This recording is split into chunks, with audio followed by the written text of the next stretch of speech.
여러분 안녕하세요. 초심자 특강이라고 해서 좀 초심자가 오실 줄 알았더니 초심으로 돌아간 분까지 다 오셨네요. 초심으로 돌아간 분. 이 책을 갖고 오신 분들이어야 되는데 이게 올해 새로 나왔기 때문에 근데 오늘은 실은 교재는 필요 없어요. 어떤 책이 됐든 상관없고 교재는 필요 없고 초심자 하면 보통 시작한 지 한 4-5달 미만? 4-5달 미만까지는 행정학의 전체적인 흐름을 좀 잡기가 힘들거든요. 그러니까 행정학을 처음에 수업을 들으면 처음에 수업 들으면 자다가 야 홍길동 나랑 어디 좀 가자. 어디요? 그냥 따라만 와. 알 거야. 그래서 제가 홍길동을 데리고 밤새 어디를 돌아다니는 거예요. 호롱불 하나 들고. 갈 때는 호롱불 발밑은 알거든요. 발밑은 어딘지 아는데 갔다 와서 자고 일어나면 내가 어딜 갔다 왔지 전혀 기억이 안 나는. 근데 처음 들을 때는 딱 그런 상태고 2번, 3번 그다음에 뭐 사순환 정도 되면 약간 어슴풀에 이제 새벽녘이 되면서 여기 있어도 저쪽이 보이고 저기 있어도 이쪽이 보이고 이제 전체적인 그 윤곽이 나타나는데 처음에 1번 또는 2번 들을 때는요 전혀 그게 안 돼요. 그래서 저희 초심자 특강으로 지금 마무리 특강은 공TV로 몇 번 해봤습니다만 초심자 특강은 지금 처음인데 초심자한테 도대체 뭘 얘기를 해야 되나. 근데 사실 초심자는 사실은 OT 행정학 어떻게 공부할 것인지 OT 듣고 그리고 또 순서대로 쭉 수업 따라오면 돼요. 더 이상 뭐 이거저거 생각할 게 없거든요. 근데 초심자한테 뭐를 특강을 한다는 게 거의 오히려 더 부담만 될 뿐. 저는 한다면 이 초심자 특강이 필요하다면 이제 행정학은 하나의 큰 길다란 대서사시입니다. 장편 소설이거든요. 스토리. 물론 챕터별로도 장별로도 스토리가 있고 그건 이제 단편에 해당하는 단편. 근데 그거를 다 연결해서 큰 장편 소설 같은 그런 개념인데 근데 그거를 물론 여러분들이 한 합격할 정도까지 이제 공부 다 해서 1-2년 해서 이제 시험을 봐서 합격할 정도 수준이 되면 그 스토리를 다 윤곽을 아시게 돼요. 그거 모르고 시험 본 사람 거의 없어요. 아시게 되는데 그 아시게 될 때까지 고생을 많이 해요. 답답하고 내가 지금 어디를 하고 있는 건지 어떻게 연결이 되는 건지. 그래서 오늘은 한다면 어차피 나중에 윤곽을 잡게 되겠지만 좀 고생 덜하고 빨리 행정학이라는 게 전체가 어떻게 구성이 되어 있다. 제가 이제 OT 때 심화 수업 OT 때 7단계 7개 분야를 말씀을 드리긴 하지만 그거하고는 조금 다르게 그래서 행정학이 전체적으로 큰 스토리가 있다면 큰 그 수풀, 큰 흐름, 큰 맥, 이 커다란 퍼즐 그게 어떻게 연결이 되어 있는지 그거를 오늘 한 3시간 정도 해보려고 해요. 근데 그게 중요하죠. 사실은 중요한데 어차피 나중에 알게 되시겠지만 고생을 덜하고 한번 빨리 어차피 중요하니까 좀 미리미리 들어보면서 좀 접해볼 필요가 있죠. 나중에 고생을 덜하니까요. 그래서 오늘 초심자 특강 제목은 저는 여러분들 초심자가 7-8월에 수업 이제 처음 시작해서 행정학을 처음 접해보는 이제 그런 분들로 생각을 다 했어요. 초심으로 돌아가신 분이 오실 줄은 꿈에도 생각을 못했어요. 근데 좋아요. 자세가 일단 됐네요. 초심으로 돌아간다. 아마 1년 정도 공부를 하신 분들은 거의 다 알고 계시는 내용일 텐데 하나의 큰 스토리로 이렇게 연결해서 생각하는 거는 못 해보셨을 거예요. 한번 들어보시면 도움이 많이 되실 것 같습니다. 7급, 9급, 9급 없고 행정학을 공부한 모든 학생은 다 이거 아셔야 되는 거예요. 자, 우선 행정학은 그 7개 장으로 구성이 되어 있잖아요. 7개 장으로. 행정학의 큰 전체 숲을 지금 잡는 거예요. 행정학이 7개 장으로 구성이 되어 있는데 1장, 2장, 3장, 4장, 5장, 6장, 7장. 그래서 1장이 행정학 총론이라는 거예요. 총론. 행정학 총론. 행정학 기초이론이라는 부분인데요. 뭐 행정학을 공부하시면 초심으로 돌아가신 분들은 그냥 쭉 한번 들어보시기만 하세요. 이야기라고 생각하시고 자, 우리가 그 스토리 없이 뭘 공부하면 기억이 오래 남지 않아요. 행정학이 왜 휘발성이 강하냐? 이게 스토리를 모르고 그냥 암기하니까 그래요. 여러분들 이 노랑 뭐죠? 그 임진왜란이 몇 년도에 일어났냐? 잘 기억이 안 나요. 막 암기하셔서 기억하시는 거지 스토리를 알고 1592년에 무슨 스토리가 어디 있어요? 일본이 왜 쳐들어왔 그런 스토리를 모르고 그냥 암기하신 거잖아요. 그런데 이순신 장군이 어느 해전에서 전사했냐? 이거는 스토리가 있잖아요. 예, 노량해전에서 전사했다. 이거는 거의 다 외우지 않아도 알거든요. 스토리를 아니까. 여러분들이 행정학 제 수업 들어보시면 행정학 이론은 수십 번을 들어도 기억이 안 나는데 유모는 그렇게 기억이 잘 나잖아요. 그 이유는 스토리를 아시니까 기억이 잘 나요. 그러니까 그 똑같이 스토리를 아시는 게 중요해요. 행정학의 전체 스토리를 제가 엮어서 한번 드릴 테니까 뭐 초심으로 돌아가신 분이나 정말 초심인 분이나 큰 도움이 되실 거예요. 행정학이 7개 챕터로 강론으로 이렇게 분야로 구성이 됐는데 1장이 행정학 총론입니다. 총론. 1장 행정학의 기초 이론. 그러니까 행정학을 공부하는데 기본 개념, 추가하는 가치, 이념, 그다음에 행정학이 어떻게 성립이 됐고 또 제일 중요한 거는 이제 각 시대별로 행정 이론이 어떻게 전개되냐, 어떤 이론들이 있냐, 뭐 신행정론, 행태론, 공공선택이론, 현상학, 그다음에 거버넌스 이런 거 이제 1장에서 공부하거든요. 근데 옛날에는 1장이 거기서 20문제 중에 한 5문제 이상이 출제가 됐는데요. 지금은 중요도가 많이 떨어졌어요. 1장이 한 3문제밖에 안 나와요, 요즘은. 그 대신 2장, 3장, 4장 이 강론에서 한 문제씩이 더 나와요. 1장의 중요도가 많이 떨어졌어요. 자, 2장이 정책학입니다. 자, 여기서부터가 강론이거든요. 강론. 이건 총론이고. 강론은 분야별로 따로따로 쪼개서 이제 분야 파트별로 공부를 한다 해서 각각 파트별로 공부한다 해서 강론이라고 하거든요. 근데 정책학은 정책이 어떻게 결정되고 어떻게 집행되어지는지를 이제 연구하는 이론이에요. 정책만 따로 연구하는 것이고 3장이 조직론이에요. 조직론. 그러니까 일을 하려면 정부가 일을 하려면 조직이 필요하잖아요. 이번에 중소벤처기업부가 만들어졌지만 자 그런 조직을 어떻게 만들고 또 어떤 형태로 만들 것인지 그걸 연구하는 게 조직이론. 우리 정부 조직에는 또 어떤 것들이 있는지 4장은 그 조직 안에서 일할 사람들을 뽑고 관리하는 거예요. 인적 자원을 동원하고 관리하는 인사행정이라고 인사행정. 인사가 만사란 얘기가 있는데 이제 인사행정 옛날에는 한 2문제 정도 출제되다가 요즘 한 3문제 정도로 늘었어요. 자, 5장은 돈만 가지고도 안 되잖아요. 기구만 가지고도 안 되죠. 사람만 가지고도 안 되죠. 돈이 있어요, 돈. 따라서 예산을 어떻게 확보하고 편성하고 집행할 것인지 그게 재무행정이에요. 재무. 되게 재미없다 그래서 재무행정이라고 하거든요. 재무. 또 되게 재미없어요. 자, 6장이 환류입니다. 환류. 자, 환류란 뭐냐면 이런 일련의 활동이 제대로 이루어지는지를 확인하고 평가하고 잘못했으면 책임을 묻고 시정하는 그게 환류예요. 피드백. 여기서 행정 책임, 행정 통제 이런 거 이제 공부를 하거든요. 자, 그리고 마지막이 조직, 인사, 예산 이런 게 중앙정부하고 지방정부는 또 달라요. 그래서 지방정부는 어떻게 예산을 확보하고 기구를 만들고 사람을 관리하는지 중앙과는 어떤 게 다른지 그걸 따로 공부하는 게 지방자치론이에요. 지방자치론. 초심으로 돌아오신 분들은 신고원 얘기인지 모르겠어요. 행정학이 저희 교재도 그렇고 대부분의 책들이 이렇게 7개 챕터로 구성이 되는데 첫 번째 1장이 총괄적인 전반적인 이론이고 2장부터는 이제 강론이라고 해서 정책학, 조직론, 인사, 재무, 환류, 자치론 이렇게 되거든요. 이게 행정학의 7개 장. 근데 이 장별로 단편 소설이 스토리가 다 있어요. 흐름이 있어요. 흐름이. 그리고 이게 또 전체가 다 연결이 돼 있어요. 장편 소설처럼. 자, 그러면 그걸 공부하기 전에 먼저 이제 행정의 흐름을 국가의 변천과 관련해서 국가의 변천을 이제 살펴보도록 하겠습니다.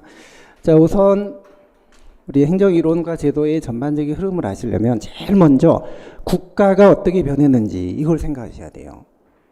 국가가 변하면서 행정도 바뀌었거든요. 그 흐름에 따라 정책, 조직, 인사 이거 전부 전반적으로 바뀐 거거든요. 자, 그래서 국가는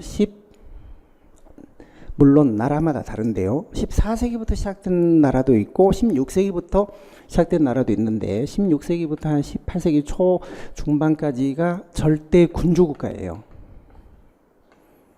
자, 그러다가 19세기 초에 근대 입법 국가로 바뀌죠. 입법 국가. 절대 군주 국가, 근대 입법 국가. 군주 국가는 군주가 모든 것을 다 했던 국가예요. 군주가 정치, 종교, 외교, 군사 할 것 없이 뭐 정치, 행정 구분 자체가 안 된 상태에서 군주가 지문 곧 국가이다. 모든 걸 다 통치했던 시절이에요. 군주가 모든 걸 다 했던 그게 절대 군주 국가예요. 루이 14세, 루이 16세 등. 자, 그러다가 절대 군주 한가는 시민의 대표 기관인 의회가 만들어지죠. 의회. 물론 그 사이에 시민혁명이 있었죠. 시민혁명을 거쳐서 의회가 만들어지고 의회는 국민의 대표기관입니다. 그리고 정부가 있고 그 다음에 국민이 있고 그 다음에 지방정부가 있고 요거는 중앙정부거든요. 자, 이거를 이제 학문에 따라서 표현을 좀 다르게 해요. 예를 들어 국민 같은 경우도 경제학에서는 이걸 시장이라고 불러요. 사회학에서는 이것을 사회라고 불러요. 사회. 그 다음에 우리 행정학은 보통 민간 부문이라고 불러요. 이거는 공공 부문이고 이거는 민간 부문이다. 학문에 따라 부르는 게 좀 다르지만 자오간 이 국민하고 정부하고 의회하고 이건 중앙정부입니다. 중앙정부. 자, 이 관계를 놓고 볼 때 이 시기 때는 국민의 대표기관인 의회가 총대를 메고 의회가 중심이 돼서, 그러니까 이 의회가 생겨서 군주를 누르고 이제 정부를 견제 감시하면서 의회 기능이 활성화됐던 시기가 이제 근대 입법국가입니다. 국민의 대표기관인 의회가 주축이 돼서 통치를 하는 국가다 이런 뜻이죠. 근대 입법국가. 그래서 정부는 이때는 이제 최소한 시장이 하지 못하는 민간이 하지 못하는 국방, 외교, 치안 이런 최소한의 기능만 담당하고, 그러니까 국가라는 건 필요는 하지만 좋은 건 아니다. necessary evil 뭐 필요악 이런 말. 그래서 최소한의 행정이 최선의 행정이다. 이런 말도 이때다 나왔거든요. 야경 국가, 값싼 정부 다 뭐 레세페르, 아담 스미스의 자유 방임주의 같은 게 이때 나왔. 이때는 정치는 어디다 맡겨요? 의회에 맡기고, 행정은 자치, 지방에 맡기고, 경제는 시장에 맡기죠. 경제는 시장에, 행정은 지방 정부에, 그 다음에 정치는 의회에. 의회 만능주의, 자치 만능주의, 시장 만능주의, 이걸 토대로 중앙 정부의 역할은 가급적 줄이는 게 좋다. 작을수록 좋다. 작은 정부, 작고도 약한 정부, 약체 정부. 이걸 표방했던 시기가 19세기 근대 입법국가예요. 요 시기가. 자, 요걸 이제 경제학적으로는 요걸 뒷받침했던 사상이 아담 스미스의 보이지 않는 선이었죠. 국부로 내서 얘기한 보이지 않는 선. 보이지 않는 선은 이 시장에는 가격이라는 게 있기 때문에요. 가격이 다 알아서 조절해 준다. 물건을 살지 말지, 가격이 오르면은 물건을 안 사고 내리면은 사고, 이게 가격이 다 조절해 주기 때문에 정부는 개입할 필요가 없다. 정부가 개입하는 순간 예정되어 있는 조화가 오히려 깨진다. 이게 예정조화설이거든요. 보이지 않는 손. 그러니까 냅두라는 거예요. 중앙정부 역할은 작아도 좋다. 자, 그러다가 이게 1929년 경제대공황이라는 게 이제 펑 터지면서, 우리 행정학에서는 모든 사회과학이 대부분 그렇지만 행정학에서는 경제대공황이라는 게 거의 예수님이 탄생한 시기 같은 그런 아주 엄청난 의미를 갖고 있는 시기예요. 경제대공황이 우리 사회과학에서는, 특히 경제학이나 행정학에서는 뭐라 그래요? 무슨 실패? 시장의 실패다. 요게 실패했다는 거예요. 역시 실패했다. 의회도 실패하고 자치도 실패하고 시장도 실패하고. 그러니까 이제 정부가 직접 개입을 해서 해결해 줘야 된다. 그 대표적인 정책이 바로 뉴딜이었어요. 뉴딜. 루즈벨트 대통령이 경제대공황을 해결하기 위해서 폈던, 케인즈의 건의에 따라서 했던, 영국 사람인데 미국으로 불렀잖아요. 그래서 루즈벨트 대통령의 경제 자문역을 했잖아요.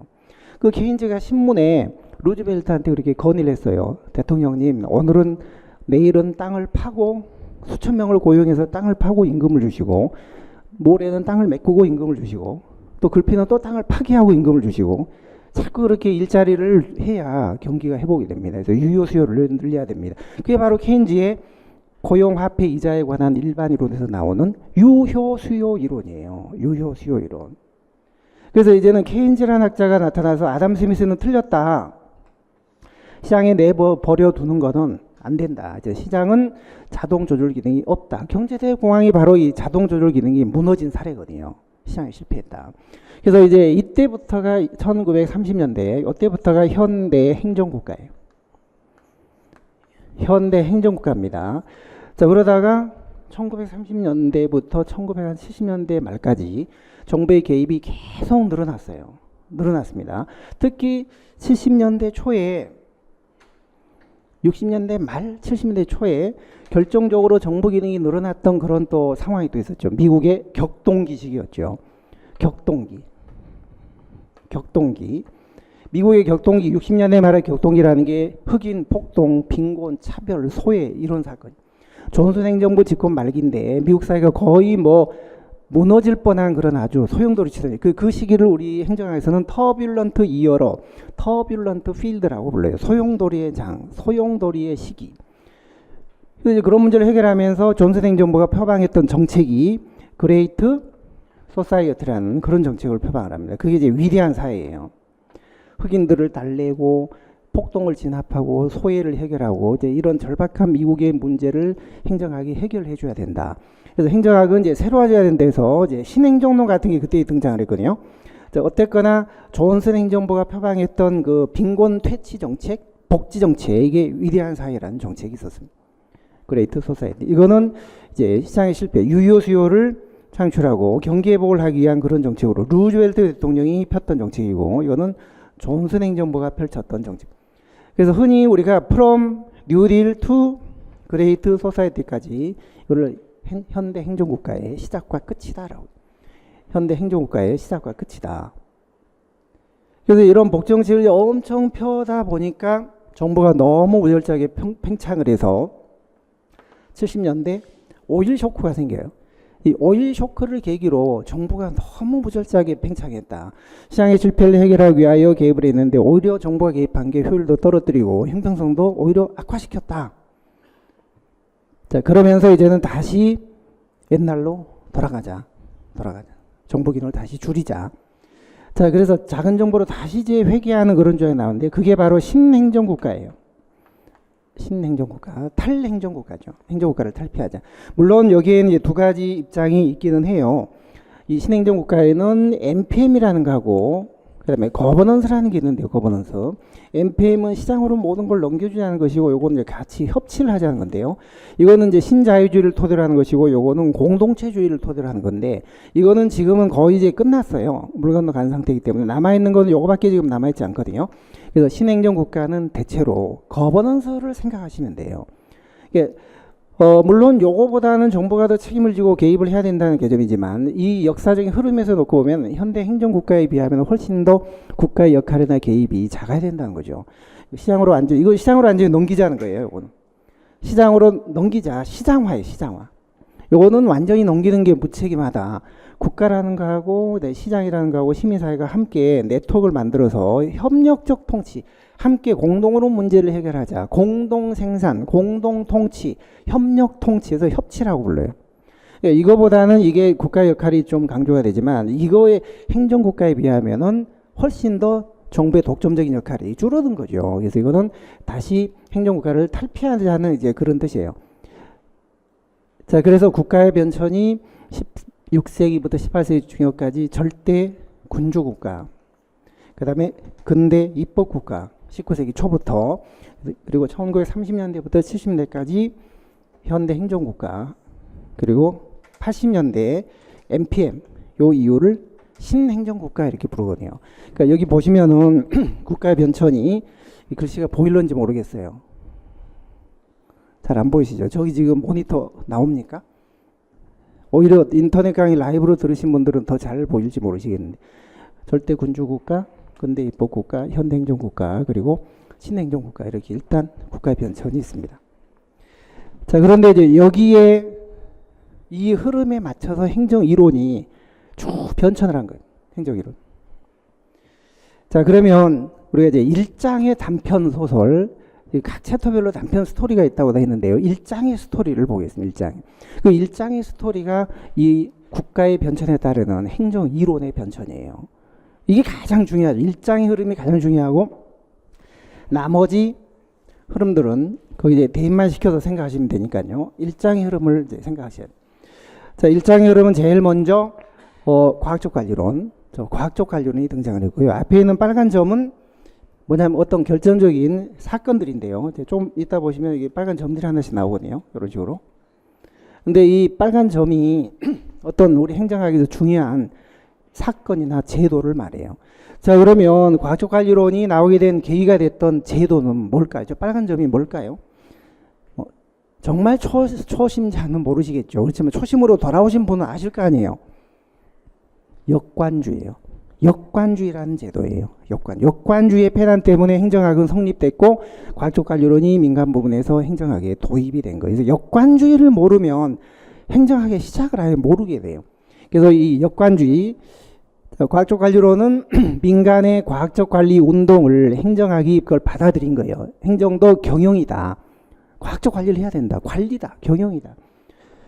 자, 그때 이제 처음 저 경영 이론이 도입되면서 이게 행정학의 최초의 행정 이론인데 이게 도입되게 된 배경에는 역관주의의 폐단이 있었어요. 역관주의. 자, 이거를 정말 우리 정말 초심자들은 오늘 두 가지 부류의 초심자가 있네요.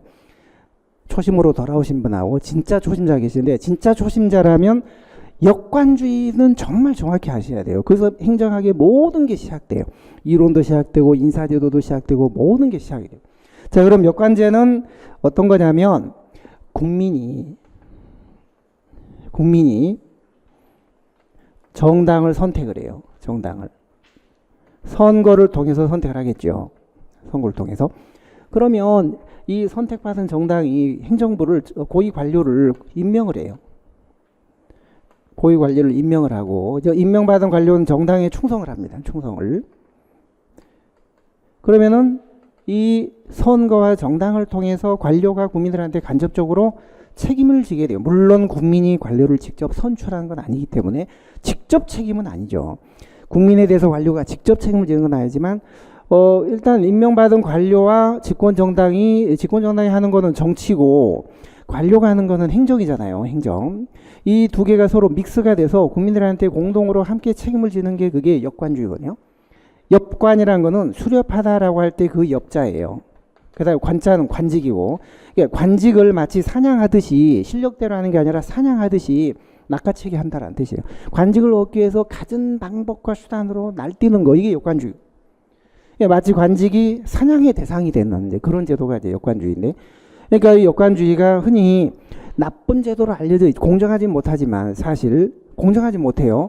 그렇지만 요 집권 정당이 관료를 임명하고 이 임명한 관료가 집권 정당에 충성해서 임기 동안 열심히 행정을 해서 만약에 잘못되면 국민들의 심판을 받는 거예요. 이 정당을 갈아치워버리면 다른 정당이 또 관료를 임명을 하고 전에 임명된 관료는 다 나가는 거예요. 물갈이가 됩니다. 이 관료들을 국민들이 선거를 통해서 물갈이를 시킬 수가 있는 거예요. 그렇기 때문에 정치의 목적이 민주주의를 실현하는 것이라면 이걸 행정적으로 뒷받침해 줄 수 있는 가장 중요한 좋은 제도가 바로 역관주의다 해서 역관주의가 민주주의다라고 표방했던 미국의 7대 대통령 있죠. 앤드류 잭슨 대통령. 그래서 이걸 잭슨이한 데모크라시, 잭슨 데모라고 불러요. 잭슨 데모. 잭슨 민주주의다. 그러니까 이 역관주의가 공직을 정권이 바뀔 때마다 교체하고 물갈이하는 게 이게 바로 민주적인 국민들한테 책임을 지는 민주적인 행정이다.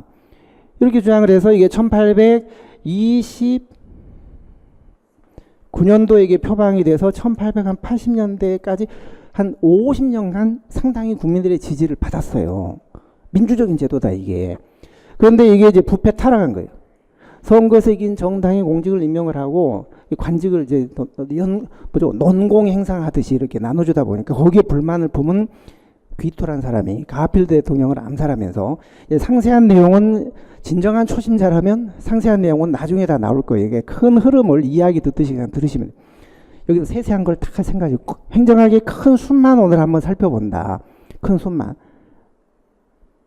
전체적인 그림을 한번 그려본다 이렇게 생각하시면 됩니다.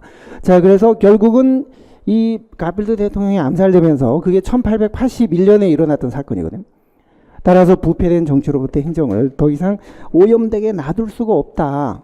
따라서 정치는 정당이나 의회에 맡기고 행정은 이제는 민간 기업의 경영처럼 해야 된다.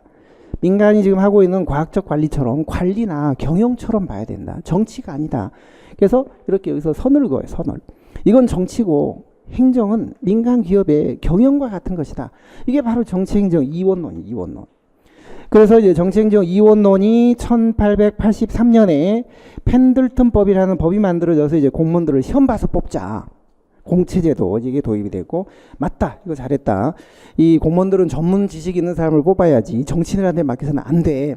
자, 그런 내용의 논문을 1887년에 썼죠. 행정의 연구라는 논문을 써서 행정학의 아버지, 창시자로 알려진 사람이 우드로우 윌슨이요.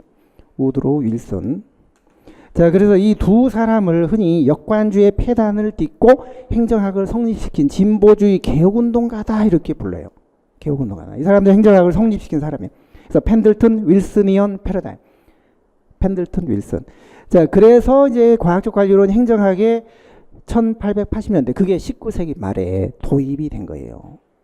역관제 폐단 때문에 이거를 극복하기 위해서 과학적 관리론을 행정학에 도입을 해서 행정학의 최초의 이론이 이제 과학적 관리론이 된.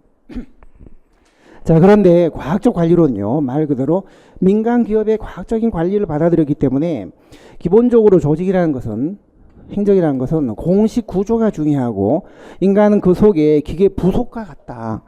조직은 기계고 인간은 기계 부속이다. 누구라도 갈아 끼우면은 다 그 제 역할을 할 사람이고, 그러니까 인간은 억압 통제 아니면은 경제적인 보상 정도만 해주면 된다. 이게 X이론이에요. 공식 구조가 중요하다는 거죠. 공식 구조. 자, 그래서 이런 내용의 과학적 관리론이 행정학에 도입이 됐는데 이제 노조 측에서 반발이 생긴 거예요. 아니다. 인간을 너무 탄압하고 과학적 관리론은 억압하는 독재적인 경영이다. 그래서 반발이 생기면서 결국 경제적인 보상이나 이런 것보다는 인간관계가 훨씬 더 중요하다. 그러니까 관리자가 해줘야 될 거는 돈이나 이런 거가 아니라, 억압 통제가 아니라 원만한 대인관계를 충족시켜주고, 그다음에 공식적인 것보다는 비공식적인 이런 요인들을 더 고려해 주는 것이 훨씬 더 생산성을 높이는, 사람은 서로 경쟁하는 게 아니라 협력하는 존재다. 개체로서 행동하는 게 아니라, 그러니까 성과급 이런 거 줘봐야 소용없고, 집단 규범, 두루두루 원만한 관계를 유지하는 이런 관계가 유지돼야 열심히 일을 하지. 그러니까 경쟁이 아니라 협력에 의해서 일을 하는 거지, 자꾸 성과급 같은 거 주면서 경쟁을 부추기는 건 안 된다. 이게 이제 인간관계론이 나온 거죠. 1930년대에 인간관계론이 나온 거예요. 자, 그런데 이 두 이론은, 과학적 관리론이나 인간관계론은요, 약간 이게 경제적이냐 비경제적이냐, X론이냐 Y론이냐, 억압이냐 뭐 대인관계냐 이런 차이가 있을 뿐, 기본적으로 행정을 인력과 물자를 관리하는 관리로 봤다는 점은 같아요. 이게 이 두 이론이 기본적으로 이 행정을 관리로 봤다. 그러니까 정치행정 이원론 봤다. 이거는 같아요. 따라서 외부에 무슨 문제가 생기거나 하면 이걸 해결해 주기가 참 힘들어요. 그러다가 경제대공황이 펑 터졌잖아요. 경제대공황이. 그래서 이런 인력과 물자를 안에서 관리만 하는 이런 개념으로는 사회 문제를 해결할 수가 없다 하면서 이제 이론이 바뀌게 돼요. 관리가 아니라 행정이란 통치 기능이다. 그래서 사회 문제를 해결해 주는 그런 기능, 통치 기능을 해야 된다. 그게 나온 게 기능적 행정학. 그래서 이 기능적 행정학은 이 두 이론이 행정을 관리로 봤기 때문에 이제는 행정을 관리로 볼 게 아니라, 인력과 물자를 관리하는 기술이나 관리로 볼 게 아니라 통치 기능으로 봐야 된다. 그게 이제 기능적 행정학인데, 요 기능적 행정학이 정치행정 이론론이에요. 자, 이거는 경제대공황 요걸 계기로 등장한 게 기능적 행정학이에요. 자, 그래서 이제는 요 기능적 행정학 때문에 행정의 범위가 상당히 넓어졌어요. 이제는 가치 판단, 정책을 결정하는 가치 판단이나 이런 문제도 행정의 영역에 포함을 시켜야 된다. 근데 그 전에는 관리로만 봤기 때문에 관리라는 건 하나의 사실이거든요. 집행이거든요. 집행. 이거는 4대 강을 할 거냐 말 거냐, 뭐 사드를 배치할 거냐 말 거냐 이런 결정하는 문제가 아니라, 어디다가 어떻게 얼마의 규모로 설치할 거냐 이런 어떤 팩트, 수단, 사실만의 문제죠. 우리 행정의 영역에는 가치와 사실, 결정과 집행 두 가지 영역이 있는데 이 과학적 관리론이나 인간관계론은 행정을 기본적으로 관리로만 봤거든요. 결정의 문제가 아니라 요걸로만 본 거예요. 요걸로만. 그렇기 때문에 사회 문제가 생기거나 하면 그 문제를 해결을 못 해주는 거예요.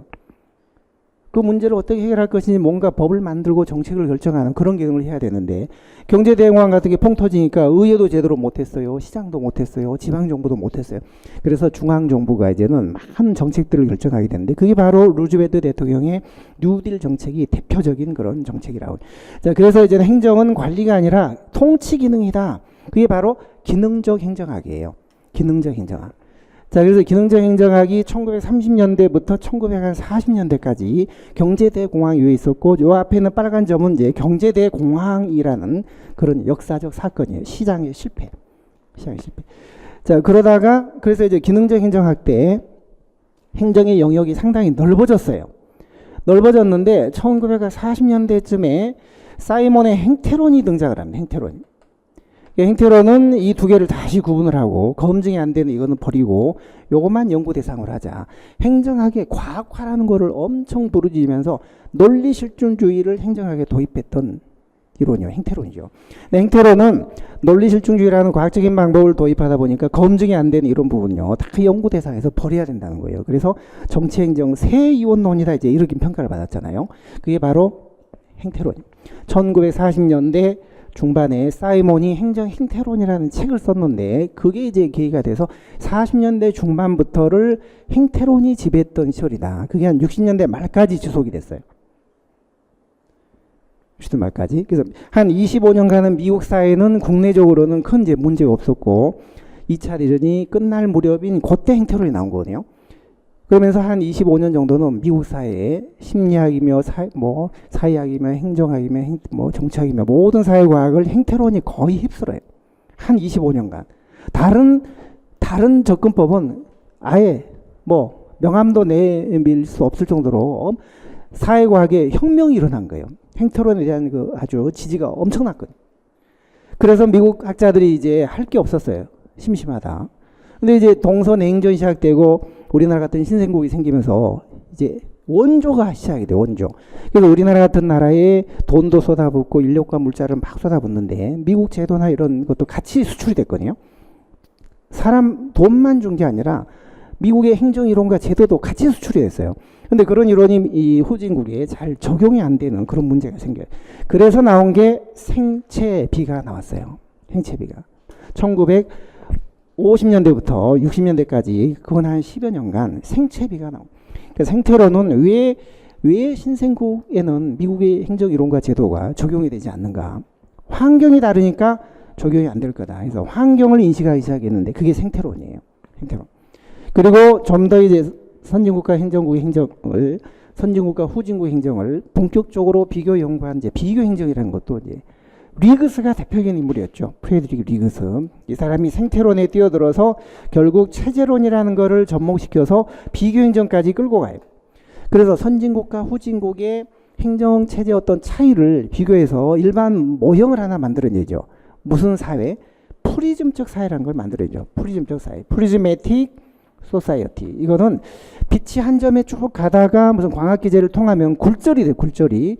모든 거를 굴절시켜서 실제와 외형을 괴리시키는, 구조화 기능 간에 괴리시키는. 그러니까 선진국에서는 잘 돌아가던 제도도 후진국만 오면은 제대로 작동이 안 되도록 이걸 굴절시켜버리는 그런 광학 기제. 그게 프리즘이잖아요. 마치 그런 식으로 모든 게 굴절되어 있는 그런 사회를 신생국이다. 그렇게 해서 프리즘적 사회라는 이름을 붙여서 신생국을 우리나라를 포함해서 우리나라에도 한 10대 번을 왔다 갔대요. 리그스가. 제가 행정을 처음 공부 시작할 때 80년대 중반에요. 그때만 해도 최근에 리그스가 왔다 갔다 하더라고요. 한국 행정학회에 와서 강연도 하고 왔다 갔다. 그때만 해도 비교행정, 발전행정의 잔재가 남아있었거든요. 근데 지금은 이제 그로부터도 한 30년이 지났기 때문에 거의 이제 족적이 없어졌는데, 좌우간 생체비까지가 후진국의 행정을 이제 연구했던 이론이었는데, 이 기본적으로 생체비는 기본적으로 이런 인식을 갖고 있어요. 그러니까 행정을 시스템으로 보고 환경, 인바이러먼트하고 시스템하고 균형을 이루고 있다가 환경에 변화가 생기면 이 불균형을 체제가 감지해요. 불균형을 감지 받아들이는 거를 투입이라고 해요. 인풋, 투입. 그래서 이 투입을 산출물로 바꿔나가는 게 세 번째 전환이에요. 전환. 그래서 산출이 나가요. 새로운 정책, 제도, 법 같은 게 만들어져서 나갑니다. 그래서 균형을 이루어주면 환경과 이렇게 균형을 이루어지면 동작이 딱 정지가 돼요. 항상 체제로는 기본적으로 환경과 균형을 이루는 게 가장 이상적이에요. 그러니까 요 생체비는 기본적으로 체제론을 바탕으로 하는 거예요. 체제론을.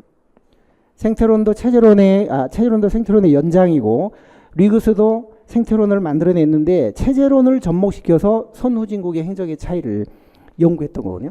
생체비는 기본적으로 체제론을 바탕으로 해요. 체제론이. 자, 그래서 체제라는 것은 행정도 하나의 살아있는 유기체고 주변의 환경하고 어떻게 하면 균형을 이루어 나갈 것이냐. 만약에 불균형이 또 생기면은 또 이제 투입이 들어가는. 또 균형이 이루어지면 동작이 정지가 돼요. 균형이 이루어지지 않으면은 다음 단계 투입으로 다시 이게 되돌아가죠. 이게 뭐예요? 피드백, 환류. 자, 그래서 행정체제와 환경은 서로 이 5단계 순환작용을 거치면서 균형을 쭉 이뤄내 나가는 그런 이론. 자, 그렇기 때문에 요 이론은 전반적으로 보면 균형만 이루어지면은 동작이 정지가 되기 때문에 상당히 정태적이에요. 정태적 이론이고 균형만을 중시해요. 그리고 환경의 변화가 먼저 생기기 전에는 체제가 주도적으로 어떤 뭘 할 수가 없어요. 여기서 불균형이 생기고 투입이 들어와야만 돼요. 그게 바로 결정론이에요. 결정론. 생태론적 결정론. 이건 임의론의 반대말이죠.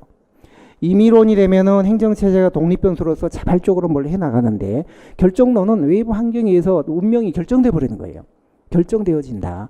그래서 이 50년대 생체비는 너무 정태적이고 변화 발전을 설명 못해요. 그 다음에 환경과 균형만 이루는 게 가장 이상이고 그래서 환경이 뭔가 변해야 환경에 따라서 행정체제가 항상 영향을 받기만 하지 환경을 변화시켜 나가지 못하기 때문에 결정론이에요. 수동적인 종속변수예요. 행정체제가. 그래서 이 50년대 생체비는 이런 이제 공통된 문제점을 갖고 있어서 개발도상국 학자나 관료들한테 별로 환영을 받지 못했어요. 이거는 이미 환경이 충분히 성숙된 너희 선진국에나 적합한 거지. 우리 같은 후진국은 지금 환경 자체가 열악하고 저급한데 환경과 자꾸 균형을 이루라고 하면 우리는 그냥 영원히 이대로 그냥 후진국으로 살으라는 얘기 아니냐. 이 이론은 우리들의 발전과 변동을 우리들의 앞으로 밝은 미래를 설계해 줄 수 없는 이론이다. 그래서 받아들이지 않아요. 그래서 나온 게 60년대 발전행정 이론이 나왔어요. 발전행정은 이제 이런 틀을 타파죠. 환경의 변화가 없이도 불균형이 없이도 일방적으로 산출이 나오는 거예요. 가족계획 사업, 새마을 사업, 경부고속도로, 문맹 퇴치운동, 국민교육 현장 등등 이런 걸 내보내서 환경을 바꿔나가는 그러니까 이게 정태가 아니라 동태고 균형이 아니라 불균형이고 결정론이 아니라 임의론의 성격을 띠면서 환경을 행정이 바꿔나가는 그래서 국가 발전을 이끌어 나가는 이론이다라는 뜻으로 발전행정론이 나온 거예요. 60년대. 그래서 이게 이제 개발도상국 관료나 학자들이 이제 환영을 하는 거야. 우리나라가 요 이론을 토대로 박정희 정권 때 고도 성장을 했던 나라 중에 하나예요. 가장 성공적으로 했던 나라. 새마을 사업, 가족계획 사업 같은 것도 그 대표적인 정책 수단들이었고요. 60년 전에 아시아 최변방의 최빈 국가가 60년 동안에 이제 세계 13위, 우리 12위 무역 대국이 된 게 그 초석을 깐 게 사실은 박정희 정권 때 이 발전행정론을 도입해서 그랬던 거예요. 그래서 이 후진국의 고도 성장을 설명해 주는 60년대, 70년대 이론이 바로 발전행정 이론이에요. 근데 오래 가지 못했어요. 자, 그럼 이제 발전행정론은 후진국의 행정 현상을 설명해 줄 수 있는 실용적인 이론이다. 이제 웬만큼 됐다라고 생각을 했는데요. 그때 이제 미국 사회가 국내적으로는 문제가 없다가 갑자기 아까 말씀드린 흑인 폭동, 소외, 빈곤, 차별 같은 이제 격동기에 문제가 생긴 거예요. 걷잡을 수 없는 소용들에 빠지게 된 거예요. 자, 그래서 이제는 한가하게 딴 나라 연구할 겨를이 없다. 우리 코가 석자다. 우리 국내 문제를 해결하자. 그래서 학자들 다 모여봐. 그래서 와할도가 사이먼만 빼고, 사이먼은 행태론자니까요. 와할도가 사이먼만 빼고 다 이렇게 시라큐스 대학교에서 불러서 회의를 한번 한 게 있어요. 1968년 무슨 회의죠? 초심으로 돌아가신 분.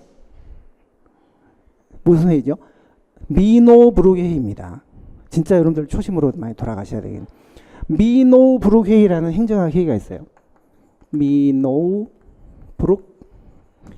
1968년 시라큐스 대학교에서 waldo가 그때 당시 소중진 행정학자들을 전부 불러 모은 거예요. 야, 이 국내 문제가 지금 이 지경인데 빈곤, 차별, 폭동, 연일 미국 남부에서는 흑인들 폭동이 생기고 이런 문제가 생기는데 행정학자는 한가롭게 실험실 안에서 뭐 과학화한다고 논리실증주의, 가치와 사실을 구분하고 가치를 버려? 이러니 문제가 해결이 안 되지. 그래서 이제 앞으로는 가치를 다루자. 가치를 다루고 그다음에 정책도 다뤄야 된다. 따라서 그러려면 행정이 보다 적실성을 갖춰야 되고 그리고 실천적인 의지를 갖춰야 된다. 그래서 렐리번스, 행정의 렐리번스, 그다음 액션, 이런 개념이 이제 강조가 되게 돼요. 적실성은 현실 적합성이에요. 현실의 문제를 해결할 수 있어야 된다.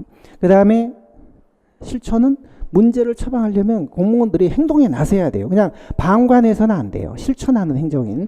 그래서 액션, 실천하는 행정인, 현실 적합성이 있는 행정이 되려면 행정이 여태까지 행태론이 버렸던 과학의 대상이 될 수 없다고 해서 버렸던 이 가치와 사실을 다뤄야 한다. 이런 주장을 한 거예요. 그래서 이제 행태론에 반기를 드는 그런 이제 입장이 생겨났죠. 그게 바로 후기 행태주의입니다. 60년대 말 후기 행태주의. 이게 바로 정책과학의 견인차 역할을 했어요. 이때부터 정책을 다루기 시작했고, 그리고 이제 논리실증주의라는 과학적인 방법을 버리고 그 대신 뭘 도입했어요? 죄송합니다. 초심으로 돌아오신 분들을 제가 너무 현상학을 도입했어요. 현상학. 논리실증주의 대신에 현상학.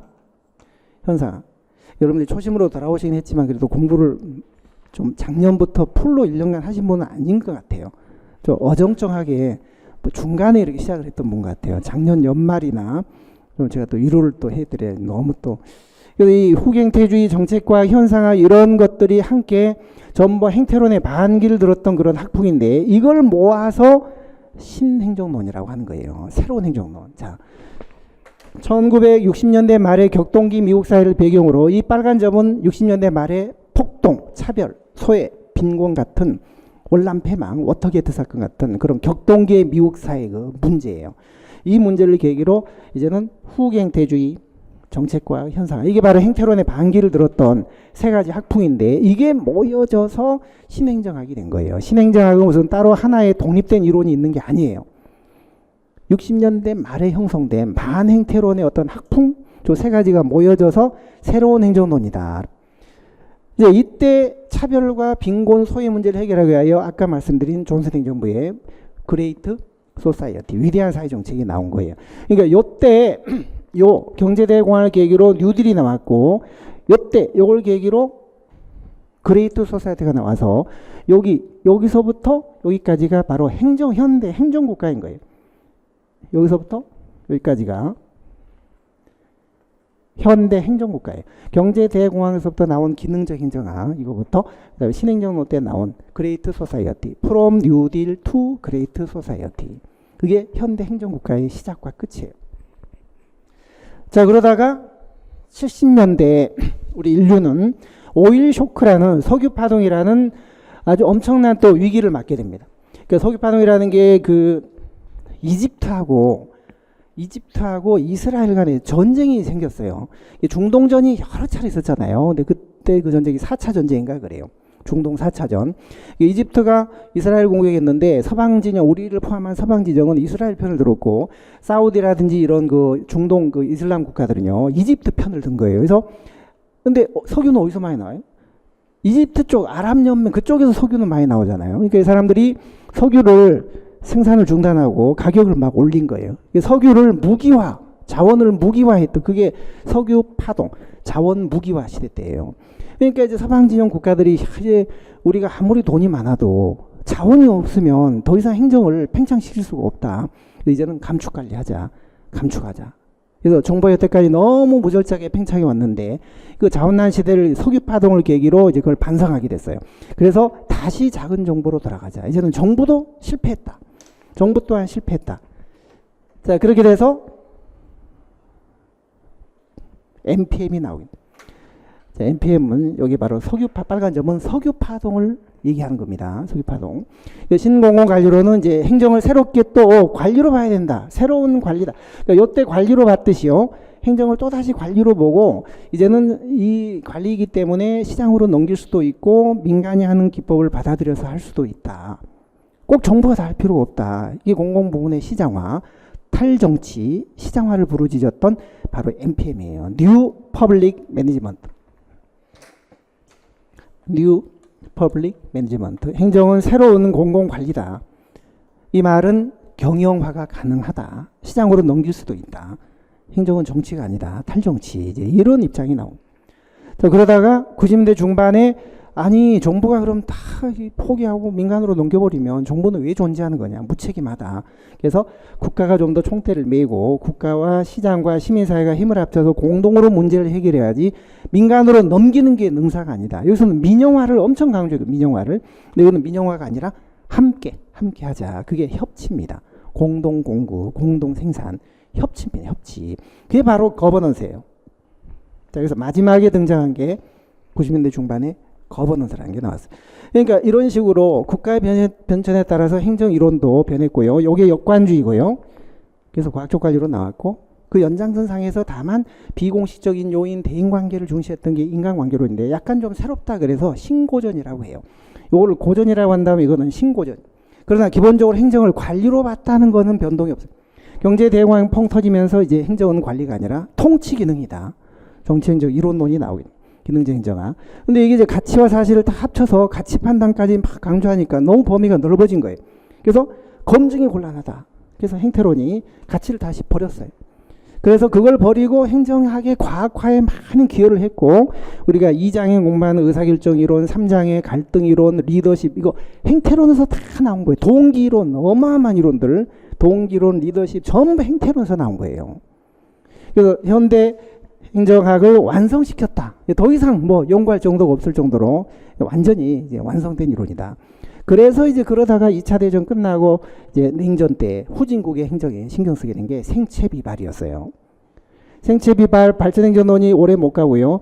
미국 격동기 문제가 생기니까 학자들을 다 불러 모았어요.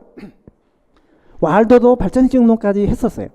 발전행정론에 가담했었는데 다 이제 불러 모아서 우리 코가 석자다. 국내 문제를 해결하자. 그래서 나온 게 바로 신행정론, 반행태론 이게 나온. 자, 그런데 여기서 이제 복지, 형평, 정의, 공자, 형평, 정보 혹시 초심으로 돌아오신 분은 기억나실 거예요. 공자, 형평, 정보. 아니, 실제 초심자도 기억나실 거예요. 지금 7, 8호 강의를 들으신 분들 공자, 형평, 정보. 행정이 지향해야 될 본질적 가치다. 그래서 이제 그런 게 강조되면서 정부 기능이 엄청 커져서 그레이트 소사이어티가 나왔어요. From New Deal to Great Society까지 현대 행정 국가의 시작과 끝인데 이게 너무 팽창해서 이제 오일 쇼크를 계기로 정부도 실패했다. 정부 실패가 이제 문제가 됐어요. 정부 실패. 물론 이 사이에 요 사이에요. 신행정론과 신공을 요 사이에 두 개의 이론이 사실은 중요한 이론이 있죠. 이 흐름에서는 우리가 딱히 어디다라고 말할 수 없지만 이론이 있죠. 혹시 공공선택 이론 나오고요. 공공선택 이론. 그 다음에 신제도론이라는 게 있어요. 어마어마하게 중요한 이론. 공공선택 이론, 신제도론. 근데 공공선택 이론은 모형이 한 20개가 되고 신제도론도 6개 학문에서 연구가 됐기 때문에 너무 여러 그 기간대 걸쳐져 있어서 언제 딱 나왔다라고 말하기가 힘들어요. 딱 하나가 아니기 때문에. 여러 학문에서 연구가 됐기 때문에 이걸 무리하게 어디다 넣는 것은 사실 큰 의미가 없고 자관 이 사이에 이 퍼블릭 초이스 모델, 공공선택 이론. 그다음에 니오 인스티튜셔널리즘. 인스티튜셔널리즘이 제도론이잖아요. 근데 니오 신제도론. 신제도론하고 공공선택 이론이 1970년대부터 90년대까지 걸쳐져 있었어요. 이게 사실은 있는 거예요. 실제 우리가 수업을 이제 해보면 요 이론을 공부를 할 건데요. 이 흐름에서는 크게 어디다 딱 넣는 게 무리입니다. 그래도 넣는다면 어디에 넣어야 됩니까? 자꾸 저한테 물어보는 분들이 계시는데 무리하게 넣으려고 하실 필요는 없어요. 자, 그래서 이게 이제 행정 국가의 변천에 따라서 행정 이론들이 쭉 전개가 된 그 내용이거든요. 1장의 이론의 변천은 1장의 스토리는 요게 이제 핵심이에요. 1장의 스토리는. 여기에 따라 정치 행정 관계, 행정에 추가하는 이념 이런 게 다 달라졌어요. 근데 그것까지 다 대입하면 너무 복잡해지니까 또 다음 강론이 기다리고 있기 때문에 1장은 이 정도만 정리를 하고요. 2장 정책학은 조금 쉬었다가 또 연결해서 생각을 해보도록 하겠습니다. 10분만 쉬겠습니다.